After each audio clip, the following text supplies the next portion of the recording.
안녕하세요. 설교 복귀 시간입니다. 2022년 12월 25일 성탄절입니다. 올해는 공교롭게 성탄절과 주일이 겹쳤습니다. 그리고 개인적으로 제가 대구 샘터교회의 담임 목사직을 은퇴하는 주일이기도 합니다. 고별 설교라고 할 수 있죠. 고별 설교라고 해서 특별하게 다른 내용으로 설교하지는 않았습니다. 교회력에 따른 그 성서일과에서 한 단락을 설교 본문으로 잡았습니다. 누가복음 2장 1절에서 14절이에요. 제목이 큰 기쁨의 좋은 소식입니다. 원래 한 달간의 설교 예배 준비 그 초안 기획을 할 때는 예수 구원의 보편적 능력 이라고 했던가요? 그렇게 잡았습니다. 대구선수 아카데미 사이트에 한 달에 한 번 제가 올리는 그 예배 자료에 있습니다. 그런 제목으로 설교를 이렇게 쭉 작성하다가 어느 설교가 좀 상당히 마무리되는 때쯤에서 그 제목이 좀 마땅하지 않다는 생각이 들었습니다. 그래서 제목을 바꿨어요. 큰 기쁨의 좋은 소식입니다. 근데 저 앞에 온 백성에게 미칠 그게 들어가거든요. 이번 설교에서는 온 백성에게 미칠이라고 하는 그 표현에 초점을 맞춰서 해봐야 되겠다고 처음에 생각한 겁니다. 그러니까 그건 보편성인 거죠. 온 백성이니까요. 물론 그 누가복음 기자는 온 세계 사람을 생각한 게 아니라 이스라엘 전 백성을 가리키고 그 단어를 쓰긴 한 겁니다. 이스라엘 백성이라는 뜻을 누가복음 기자가 생각했다고 하더라도 오늘 우리가 해석할 때 그게 이스라엘만이 아니라 전 세계 전체를 대상으로 하는 거다 이렇게 봐도 됩니다. 텍스트라고 하는 건 그 쓴 사람의 그 관점이 분명히 있습니다. 그러나 그 쓴 사람에게서 텍스트가 떠나면 텍스트가 해석하는 사람에 따라서 새로운 지평을 열게 됩니다. 네, 그런 점에서 성서 해석은 그리고 설교는 늘 창조적일 수 있습니다. 그리고 창조적이어야만 합니다. 큰 기쁨의 좋은 소식이라는 제목으로 바꿨습니다. 네, 설교를 직접 들으신 분들은 느끼셨겠지만 그 설교 앞대목에서 온 백성에게라는 그 대목을 좀 길게 설명했습니다. 네, 이번 설교는 어떻게 보면 주제가 두 개로 나뉜다고도 볼 수 있어요. 한 설교에서 주제가 두 개가 나오면 안 되는데 꼭 안 된다기보다도 그렇게 바람직한 건 아닙니다. 근데 저게 완전히 분리된 주제가 아니라서요. 온 백성에게라는 사실과 큰 기쁨의 좋은 소식, 이건 유한겔리온입니다. 이 두 개가 어떻게 설교 안에서 연결되냐 하는 게 중요한 거죠. 그걸 제가 잘 풀어냈는지 모르겠습니다. 제 나름으로 노력을 했는데 듣는 사람에 따라서 다르겠죠. 자, 설교 복기 필요한 대목은 제가 빨간 글씨로 변화시켰습니다. 목동들이 밤에 양을 지키다가 어떤 특별한 경험을 했잖아요. 성경은 주의 사자가 나타났다고 하고 주의 영광이 비쳤다고 합니다. 주의 사자, 이건 앙겔로스, 천사를 가리켜요. 곧 다음 구절에는 성경에서도 천사라고 얘기하다가 이 대목에서는 또 사자라고 번역을 했습니다. 같은 앙겔로스예요. 물론 주라고 하는 그 주, 퀴리오스죠. 주의 사자. 어쨌든 뭐 중요하지 않으니까 지나가겠습니다. 저는 그 헬라 성경을 같이 놓고 보다가 참 번역이 제 일관성에 떨어진다는 게 자꾸만 그 머릿속에 남아서 좀 약간 불편합니다. 아예 그걸 무시하고, 근데 너무 그 예민하게 생각하지 말아야 되는데 자꾸만 이게 걸려요. 제가 헬라어는 잘 모릅니다. 겨우겨우 사전 보고 따라갈 정도예요. 그래서 우리말은 제가 좀 압니다. 일단 우리말로 자연스러워야 되잖아요. 일관성이 있어야 되잖아요. 한자와 우리말, 순수 우리말이 막 일관성 없이 왔다 갔다 하면 안 되잖아요. 그래서 평화라고 하는 것도 어떤 땐 평강이라고 했다가 어떤 땐 평화라고 했다가 뭐 제 각각입니다. 왜 그렇게 번역이 됐는지 그 실무자들에게 물어보고 싶어요. 하여튼 옆으로 말이 좀 나가는 겁니다. 큰 작업이거든요. 근데 전문가가 신약성서만 본다면 신약성서 전문가, 특히 이제 헬라어 전문가가 그걸 번역을 했겠죠. 그리고 우리 글을 잘 하는 사람, 국문학자, 이런 사람들이 또 교정을 보겠죠. 그리고 여러 번 교정을 볼 겁니다. 그리고 윤독도 하죠. 여러 사람이 같이 모여서 읽고 다 이게 자연스럽냐 아니냐 하는 그런 것도 거칩니다. 그러니까 상당히 많은 과정을 거쳐서 번역 성경이 나오는 건데 예상외로 조금만 세심하게 보면 찾을 수 있는 그 잘못된 표현들이 제법 있어요. 이 목자들이 주의 사자, 주의 영광 그런 걸 봤다고 하지 않습니까? 이제 저런 걸 들으면 우리 일반 신자들은 뭐 특별한 이상한 거 봤겠구나 그렇게 생각을 합니다. 빨리 그걸 극복하셔야 됩니다. 이상하게 생긴 날개 달리고 아니면 뭐 실제로 빛이 번쩍번쩍하고 흰 옷으로 눈이 부실 정도로 되는 어떤 그런 형상을 본 게 아닙니다. 이제 그렇게 표현을 하고 있는 거예요.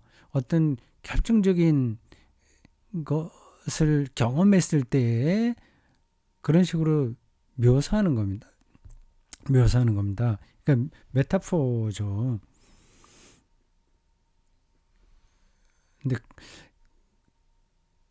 그래서 그 성경에 나오는 그러한 표현들을 일반 그리스도인들이 너무 멀리 느낍니다. 혹은 완전히 괴상한 이상한 거를 직접 보려고 쓸데없이 노력합니다. 뭐 보여주옵소서 해서 이상한 걸 잠깐 보려고 합니다. 남이 흉내를 내는 거죠. 그 밤새도록 기도하다가 교회 강단 저 십자가 쪽에서 뭐 불이 자기에게 왔다거나 뭐 이런저런 이야기들 많이 하지 않습니까? 그들의 그 경험을 제가 낮춰 보는 거, 폄하하는 건 아니지만 그걸 기계적으로 자꾸만 그렇게 보려고 하는 건 잘못입니다. 이 대목에서 우리 일상에 나타나는 이색적인 경험들이 있다. 일상을 신비롭게 보는 게 중요하지 뭐 날개 달린 천사 보는 게 이게 중요한 게 아니다. 그 얘기입니다. 그걸 하는 거예요.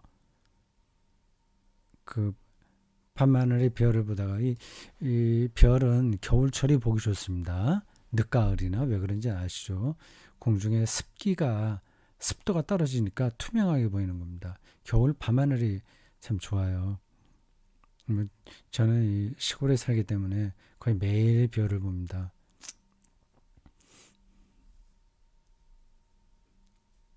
특이한 경험이죠. 그걸 볼 때는.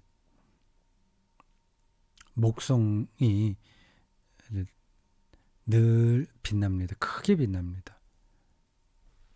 그리고 겨울나무를 보다가 나뭇잎을 다 떨어뜨린 그런 겨울나무를 문득 보면 뭐 등등 예배를 드리기도 하고요. 설거지 영성이라고 제가 짧은 수필도 썼습니다. 거미가 이렇게 작은 실을 타고 내려오는 그런 장면도 그렇고요. 그러니까 일상 전체가 사실은 신비로운 겁니다. 지금 내가 뭘 보고 있는 거지? 그건 내가 누구지? 이 순간이 뭐지? 이 순간이 그러한 특별한 경험을 하는 겁니다. 우리가 다 해요. 아득한 경험이라고 하죠. 그거를요. 목자들이 주의 사자를 보고 뭐 영광이 비추고 했다고 하는 게 이제 그런 일상에서 벌어지는 특별한 경험들입니다. 근원적인 궁금증,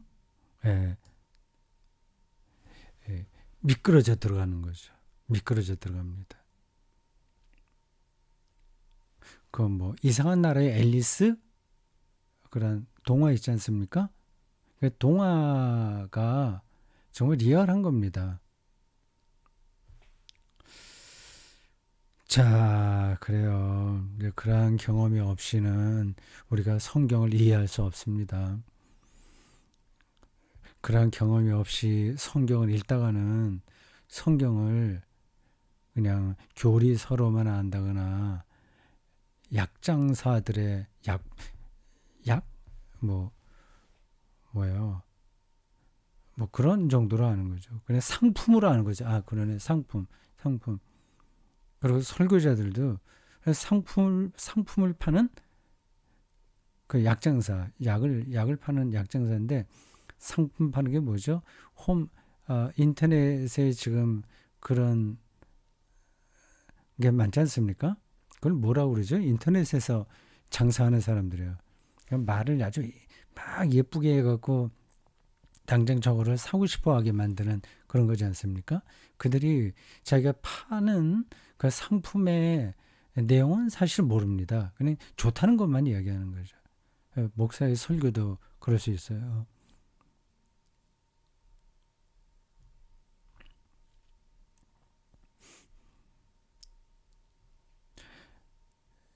온 백성에게 미칠 큰 기쁨이었다. 온 백성. 보편성을 가리킵니다. 누가복음 기자가 예수의 출생부터 그렇게 구원의 보편성을 말해 주잖아요. 정말 그 다이나믹한 뭐라고 해야 될까? 다이나믹한 진술, 경험 그런 세계관인 겁니다. 그러니까 이렇게 교회라고 하는 범주 안에 있는 게 아닌 거예요. 확 뭔가 튀었어요. 세계 개방성이에요. 세계 개방성. 세계를 향해서 열린 겁니다. 그러니까 예수 그리스도의 십자가 부활이 그 교회 안에 들어있는 사람들에게만 해당이 된다면 그 얼마나 초라한 겁니까? 근데 이런 것들을 설교자나 교회 지도자들이 대충 알고 있긴 있어요. 하나님께서 세상을 사랑하셨다. 그 세상이 우리 선교의 장소다. 뭐 세상을 향해서 우리가 나아가자. 뭐 그렇게 얘기는 하지만 그거는 늘 세상을 대상화하는 거예요. 대상화. 저기는 좀 속돼. 잘못됐어. 그러니 우리가 가서 복음화 시켜야 돼. 이런 거죠. 그건 잘못된 겁니다. 이게 설명하기가 약간 그 까다로운 대목이 있어요. 그걸 제가 여기서 더 길게 하기도 그렇습니다. 좀 미묘하기 때문에 그를 정확하게 설명하기 좀 쉽지 않은 것 같습니다. 이게 이게 예수 그리스도의 복음의 고유성을 우리가 무시해도 된다. 뭐 종교다원주의 뭐 이것도 된다. 그 뜻이 아닙니다. 그건 뭐 설교 뒷부분에 어디 잠깐 나올 것 같은데. 하여튼 이 예수 구원의 보편성. 그거 기억해 두십시오. 그렇다면 모든 사람들에게 어떻게 예수가 구원의 능력으로 다가갈 수 있는지를 생각해야 되지 않습니까? 그들을 우리가 교회로 끌어와야 돼. 이 차원이 아니라니까요. 그냥 감옥에 있는 사람들은 감옥에 있는 대로 예수 복음으로 구원을 경험해야 되잖아요. 있는 그대로. 그들을 어떻게 바꿔갖고 그들을 이렇게 우리 기독교가 얘기하는 식으로 바꿔서 좋은 교회 기독교인 만드냐가 아니라 있는 그대로 그들에게 예수 그리스도의 구원의 능력이 실제적으로 닿아야 되잖아요. 그들을 복음화 시키겠다고 하는 게 아니라 그들에게 실제적인 구원의 리얼리티가 뭔가를 열어줘야 되는 거죠. 거기에 닿도록 해줘야 되는 거죠. 전달이 됐나요? 예, 구원의 보편성 기억해 두시기 바랍니다.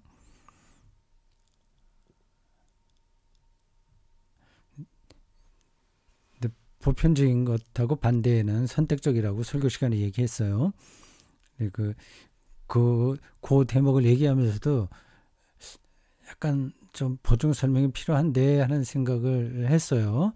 선택받았다고 하는 거는 중요하잖아요. 선민사상. 또 우리도 하나님이 나를 불러서 이렇게 선택하셨다고 생각하지 않습니까? 그거 자체가 나쁜 게 아니에요. 잘못된 것도 아니에요. 근데 그게 배타적으로 사용되는 것. 근데 깔뱅의 예정론을 나는 긍정적으로 생각하는 사람이에요. 자기의 삶을 잘 하나님의 빛에서 돌아보면 나를 예정하셨구나. 그런 고백을 하게 되어 있습니다. 근데 그게 어떤 사람을 배격하기 위한, 너는 구원에서 떨어져서 배격하기 위한 방식으로 이게 적용되면 안 된다는 거죠. 그 모든 사람들을 선택한 거예요, 하나님은. 모든 사람들 예정한 거죠. 말하자면. 각각은 다 고유하게 나만 예정했다, 나만 선택받았다고 생각할 수 있으나 실제로는 모든 사람들이 예정 안에 들어있는 겁니다. 그 선택 받은 민족이라고 하는 유대인들의 그 생각이 계속해서 더 지나치게 나가서 자기 유대인들끼리도 서로 죄인과 의인, 또 먹을 음식 못 먹을 음식 뭐 이렇게 저렇게 정한 것과 부정한 것 계속 그런 걸 나누면서 했습니다. 근데 그건 인간의 본능입니다. 우리 편, 네 편 이렇게 하지 않습니까?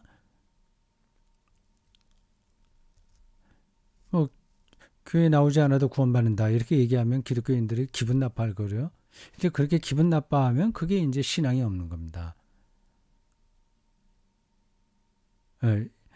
유대교의 구원표상 가르는 거죠. 선택받은 민족과 아닌 사람들 의인과 죄인 이렇게 나누는 그런 게 유대인들의 구원 표상이잖아요. 그게 이제 예수로 인해서 완전히 새로워진 겁니다. 보편적인 차원으로 끌어올린 거죠. 그래서 유대교는 민족 종교라고 한다면 그래도 민족 종교라고 하더라도 세계 역사에 끼친 영향은 많이 있습니다. 좋은 점은 정말 많아요. 유대교가 없다면 예수님도 안 계셨을 테니까 그건 좋아요. 그러나 민족주의라는 한계에 빠진 건 분명합니다. 시오니즘이 그 배타적으로 적용될 때가 많잖아요. 그러나 유대교의 구원 표상이 예수로 인해서 완전히 새로워진 겁니다. 보편적인 차원이 열린 거죠. 그래서 온 백성에게 미칠 큰 기쁨의 좋은 소식이라는 메시지가 예수 출생 전승에서 이미 이렇게 나오잖아요. 한국 교회가 얼마나 그 배타적이냐 하는 거를 그 성소수자 문제에 대한 두 가지 뉴스로 설명했습니다. 분당 우리 교회 이찬수 목사죠. 여의도 순복음교회 이름이 뭔가 김영훈 목사신가. 하여튼 그 외에도 여러 분 계시더라고요.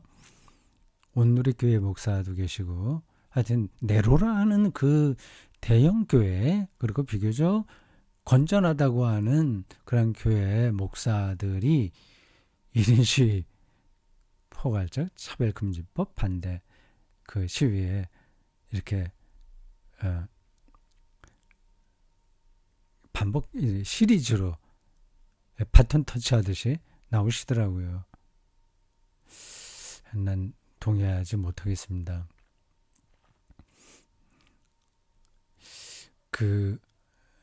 그분들이 다니는 교회의 교인들의 압박에 의해서 어쩔 수 없이 나온 건지 정말 자기들이 확신하는 건지. 근데 저 문제를 그들이 다 알까요? 저게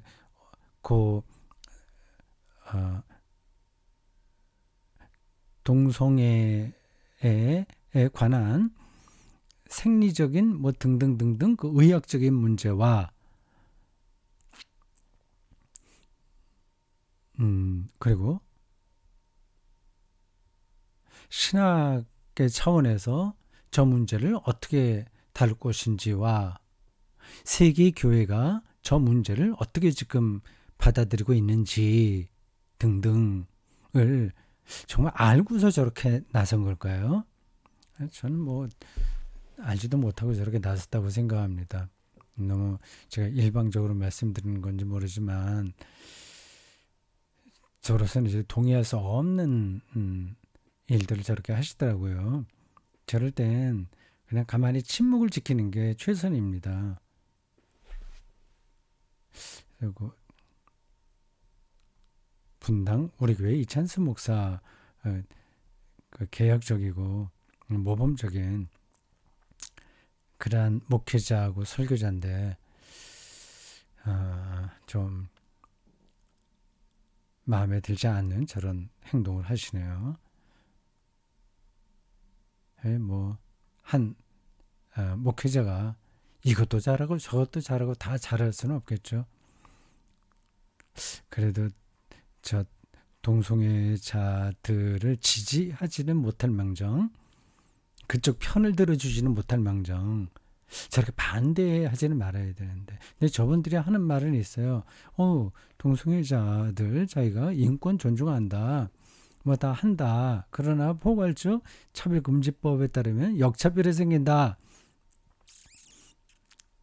뭐 그런 문제로 저렇게 시위에 나왔네요. 그냥 개인 혼자서 그렇게 뭐 어디에 글을 쓴다거나 그렇게 할 수 있는데 1인 시위를 한다고 하는 것은 아주 대놓고 자기가 차별금지법을 반대한다는 거잖아요. 왜 그렇게까지 하는지 모르겠습니다.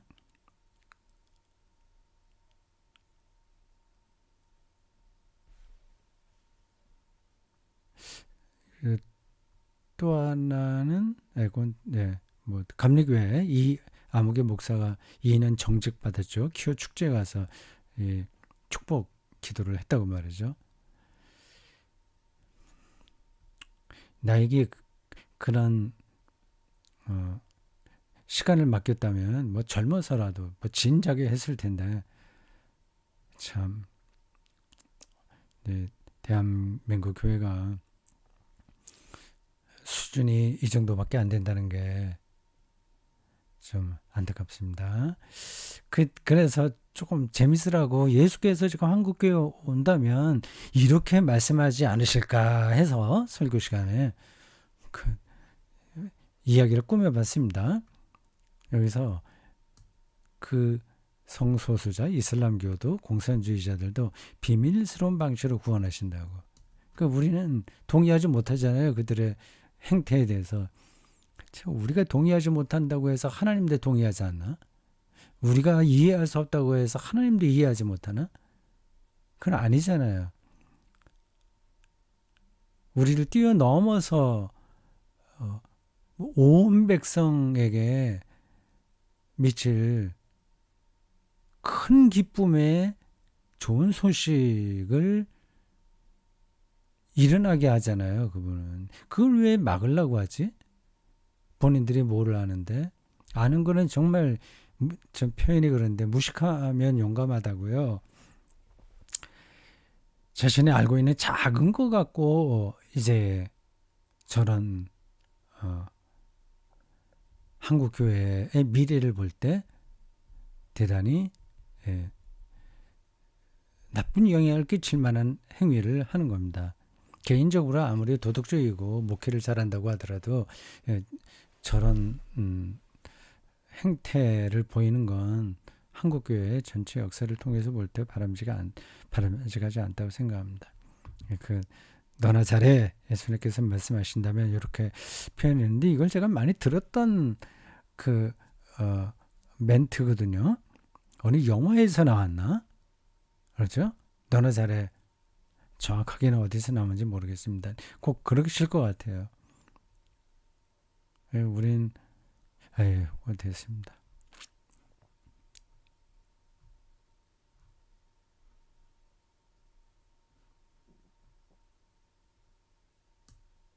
하나님의 구원 사건, 그 예수 그리스도의 복음이죠. 큰 기쁨의 좋은 소식입니다. 정말 그건 기뻐해야 되잖아요. 성소수자들에게 기쁨은 뭐예요? 기쁜 소식이 뭐예요? 자기들의 그 동성, 경향성을 인정받는 거 아닙니까? 그런 거 없이 어떻게 그들에게 구원 받으라고 얘기해요? 하나님의 구원은 우리의 생각을 뛰어넘는다. 그걸 꼭 기억하십시오. 그거하고 하나님의 구원은 하나님의 존재론적 생명사건이다. 이렇게 설교 시간에 했습니다.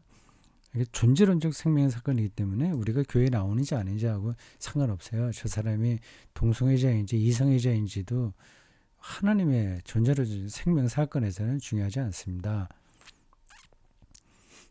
그럼 뭐 우리가 뭐 멋대로 살아도 괜찮다는 말이냐? 그런 질문은 하지 않으시겠죠? 그건 또 다른 문제입니다. 정말 기쁨의 좋은 소식이 뭐냐? 이제 그게 이제 설교 후반부의 마지막 단락이죠. 여기 제가 은퇴하는 이야기를 잠깐 했습니다. 설교 시간에요. 1980년 3월에 목사 안수 받고 4월에 군목으로 입대했을 겁니다. 그래서 훈련 받은 것까지 합하면 한 40개월 군대에 있었어요. 20대 후반이죠. 그래서 꽉 이제 30살 채워서 나왔는데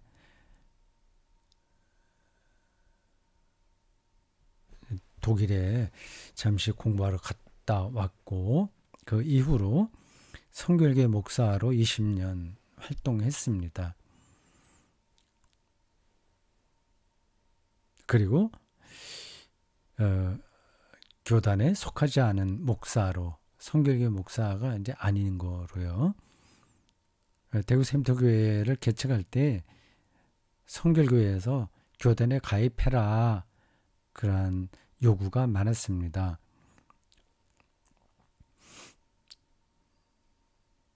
어떻게 해야 되나 좀 생각을 했는데 별로 의미가 없겠다 싶어서, 좀 자유롭게 목회해야 되겠다 싶어서 들어가지 않았습니다. 그렇게 지금 20년이 지난 거예요. 그러고 조금 몇 년 더 지나서 서울 샘터교회를 또 다시 시작을 했죠. 그 설교에서 그게 핵심은 아니었고, 어쨌든 목사로 평생 동안 살았는데, 이제 은퇴, 서울 샘터교회는 담임 목사로 더 계속합니다. 그리고 대구에서도 이제 대구 성사 아카데미 예배 공동체를 다시 시작합니다. 정윤선 목사가 인도하는 예배와 설교가 꼭 필요하다고 생각하는 대구 선사 아카데미 회원들을 중심으로, 아마 그들의 상당수는 대구 샘터 교회에 있었던 분들이에요. 그들이 이제 이 대구 지역에 이러한 온라인을 병행하는, 온라인, 오프라인 겸하는 공동체를 하자고 강력하게 요구를 하셔서 그대로 하기로 했습니다. 그래서 대구 샘터 교회 담임 목사는 떠나지만 지금까지 했던 예배와 설교는 계속 할 겁니다. 그 약간 자세한 내용은 대구 선사 아카데미 사이트에 제가 한번 올리겠습니다. 네, 목사의 삶에도 핵심은 하나님 경험이다, 그 얘기를 하려고 했던 거예요. 목회 업적이 아닙니다. 여기 제 설교 복귀를 들으시는 분들 중에는 목회자들도 계실 텐데요. 다 경험할 겁니다. 교회를 아무리 잘 키워도 그거로 목사가 구원받지 못합니다. 그걸로 기뻐할 수가 없어요. 그냥 아무 상관이 없는 겁니다. 그냥 재미있는 거죠, 그거는. 그게 약간 우쭐한 겁니다. 좀 목회 내가 잘했지? 사람들이 나를 그래 인정해 주네. 그건 우쭐한 기분이죠. 무슨 어떤 기업체를 운영하는 사람이 기업을 크게 키웠을 때 우쭐한 거하고 비슷한 겁니다. 근데 그게 기쁨으로 와 닿지가 않습니다. 절대 그건 안 되는 거예요. 그래서 목사의 삶에도 핵심은 하나님 경험이다. 그래서 제가 다른 때도 말씀드렸을 텐데요. 설교 행위가 저에겐 구원입니다. 설교 준비하는 걸 포함하여. 이 말이 될지 모르겠습니다. 예배가 구원입니다. 거기서 큰 기쁨의 좋은 소식을 경험하는 거니까요. 자, 이제 제가 앞으로 얼마나 예배와 설교를 끌어갈지 모르겠지만, 좌고 우면하지 않고 하나님 경험에 대해서, 이 하나님 경험에는 성령 경험과 예수 그리스도 경험이 포함되는 겁니다. 여기에 더 집중하려고 합니다. 그거는 다른 사람들만이 아니라 다른 사람들도 물론 위한 거죠. 제 설교를 필요로 하는 분들이 있으니까 동지죠, 도반이죠. 그분들과 같이 나누는데 결국은 저 자신의 문제입니다. 내가 죽을 때까지 하나님 경험을 얼마나 깊이 있게 또 풍요롭게 하냐, 그걸 숙제로 안고 앞으로 가볼 생각입니다. 요 이야기만 하고 오늘 마쳐야 되겠네요. 두 가지가 있군요. 대구 선사 아카데미 사이트에 칼럼을 쓰시는 진안에 계신 그 김혜란 씨, 그 웃겨라는 닉네임으로 글을 쓰십니다. 그분이 얼마 전에 어머니 평생 시골교회 목사의 아내로 살았죠. 그러니까 이 김혜란 씨가 목사 딸이에요. 그 어머니 이 마지막 순간을 같이 하신 것 같아요.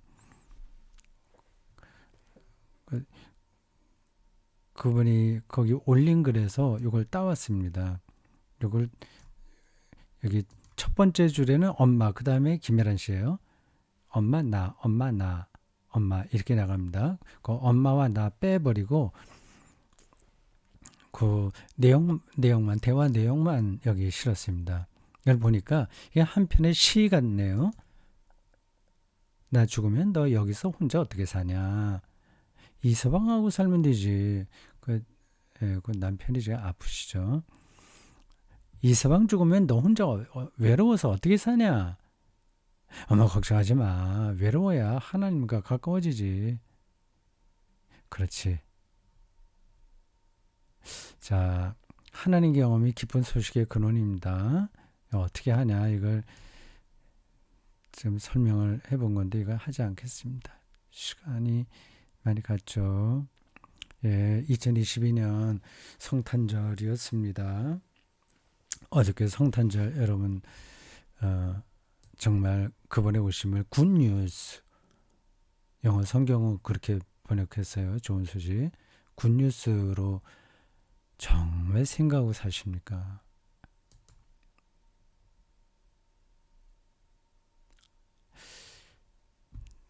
자, 이제 마치겠습니다. 다음 설교 복귀는 대구 샘터 교회에서가 아니라 다른 공동체에서 한 설교로 여러분들을 만나게 될 겁니다. 네, 내용은 비슷하겠죠. 일주일 뒤에 다시 뵙겠습니다. 고맙습니다.